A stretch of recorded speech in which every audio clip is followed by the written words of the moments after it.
after he was sworn in, Trump gave his second inaugural address, which I have to say was more ominous than I anticipated. In order to ensure the security and continuing stability, the Republic will be reorganized into the First Galactic Empire.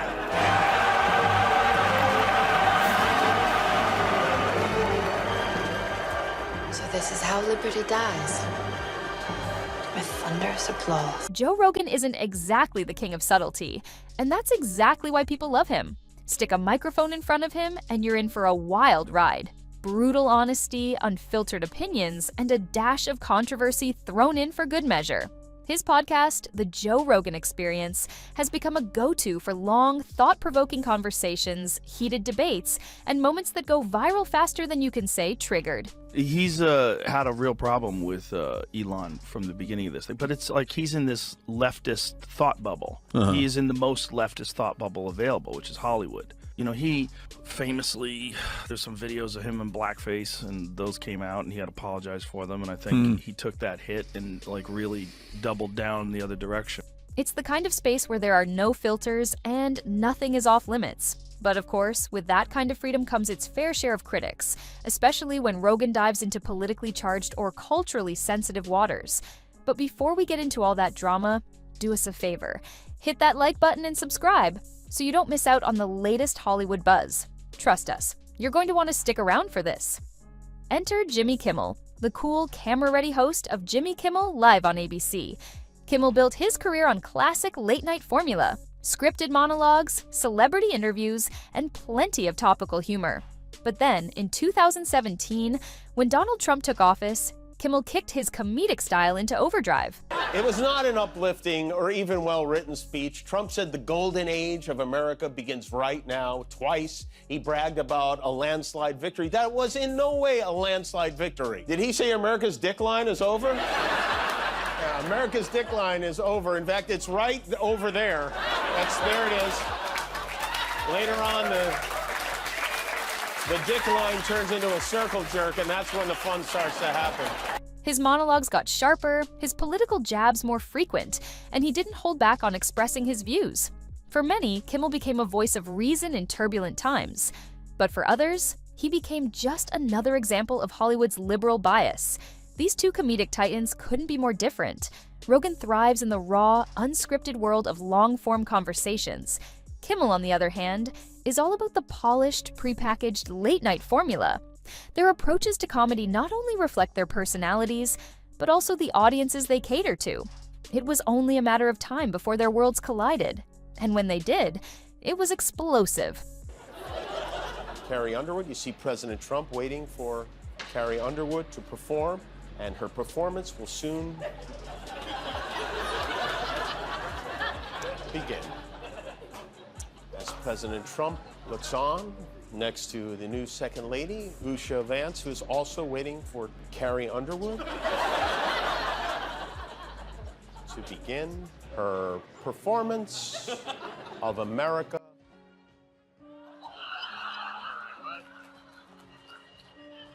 You know what, the hell with it. Let's get down to our new national anthem, YMCA. It all started after Trump's inauguration.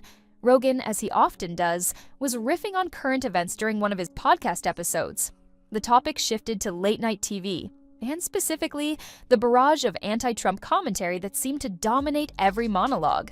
That's when Rogan took aim at Kimmel, and in typical Rogan fashion, he didn't just critique Kimmel's jokes. He went after the intention behind them. According to Rogan, Kimmel wasn't doing real comedy. He was pandering to his audience, trying too hard to score political brownie points. Rogan's words hit hard, and fans immediately felt the weight of his frustration, not just the humor. Social media erupted as fans and critics alike rushed to dissect what he said. On one side, you had the die-hard Rogan fans who loved his willingness to call out what they saw as Kimmel's fake Hollywood-centric humor. To them, Rogan was cutting through the noise with an authentic perspective. Today also happens to be Martin Luther King Jr. Day, of all days. And Donald Trump and Martin Luther King, they do have something in common. One had a dream, the other had Eric. But Trump promised his administration would work to make Dr. King's dream come true. He said that in his speech, and he's right. These people will make sure we are judged based on the content of character, not on the color of their lily white skin. It was wall-to-wall white people at this inauguration. On the other side, Kimmel's supporters argued that late-night comedy has always been political, and Kimmel was simply doing his job. To them, Rogan's critique was an unnecessary shot below the belt. As the debate raged on, it became clear this wasn't just a feud between two comedians. It was a reflection of the larger cultural divide in America. The clash was about two different philosophies of humor, two different approaches to politics, and, in many ways, two completely different Americas. Rogan's audience, often described as independent-minded and skeptical of mainstream narratives, saw Kimmel's humor as predictable and pandering. Meanwhile, Kimmel's fans, who view late-night comedy as a platform to speak truth to power, saw Rogan's critique as dismissive and cynical. The drama didn't stop at the fans. The media picked up the story, framing it as a battle between the scrappy, no-rules podcaster and the polished, politically conscious late-night host. Some outlets backed Rogan, arguing that comedy should be authentic and free from an agenda. Others defended Kimmel, saying that his satire played an important role in holding power to account. The media frenzy only fueled the fire, keeping the feud in the spotlight for weeks. Of course, this wasn't the first time either Rogan or Kimmel found themselves at the center of controversy. Rogan's podcast has long been a lightning rod for criticism, with his guests ranging from scientists and philosophers to conspiracy theorists and controversial political figures. Critics accuse him of giving a platform to harmful ideas, while supporters say it's a space for open dialogue and free thought. We will pursue our manifest destiny into the stars, launching American astronauts to plant the stars and stripes on the planet Mars.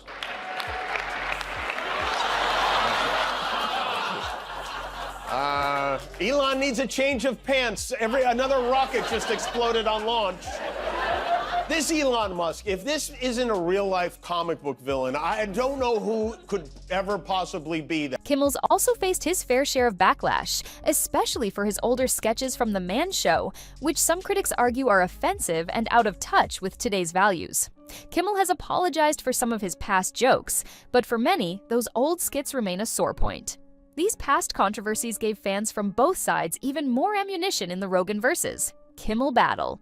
People dredged up old missteps to argue why their guy was right, further fueling the feud.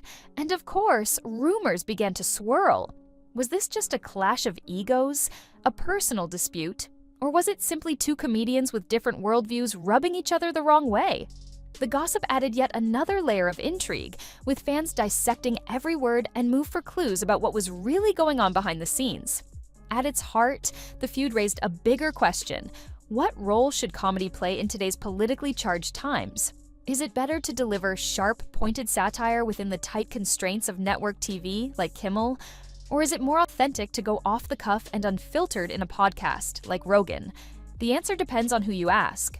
For some, Kimmel's style is the gold standard of comedy: sharp, insightful, and willing to take a stand.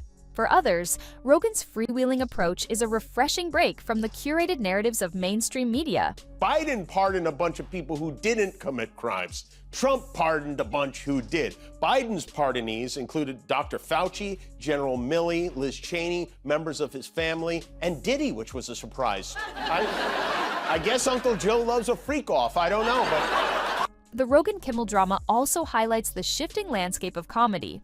The rise of podcasts and independent creators has challenged traditional media in a way we've never seen before. Rogan, with his massive following and creative freedom, represents this shift. He doesn't answer to network execs or advertisers, giving him a level of autonomy that Kimmel can only dream of. But with that freedom comes responsibility, and some argue Rogan doesn't always use his platform responsibly. On the flip side, Kimmel represents the old guard of comedy: polished, scripted, and bound by the rules of network television. While this gives his show a level of professionalism and polish, it also comes with limitations. Kimmel's jokes, no matter how sharp, must navigate the tightrope of network standards and advertiser expectations. For some viewers, that makes his comedy feel safe and sanitized. For others, it's a testament to his skill that he can deliver meaningful satire within those constraints. When the dust settled, one thing became clear: the Rogan-Kimmel feud was about more than just two comedians exchanging barbs. It was a microcosm of the cultural and political divisions that have come to define our time. It was a battle over authenticity, the role of comedy, and how we engage with politics and media. In the end, there was no clear winner, but the feud itself became a defining moment in the ongoing conversation about comedy, culture, and the power of the microphone. And if there's one thing we can count on, it's that this won't be the last time these two comedy titans find themselves in the ring together. In the world of politics and humor, the stakes are always high. If you enjoyed today's deep dive, make sure to like and subscribe. The drama's just getting started, and you won't want to miss what's coming next.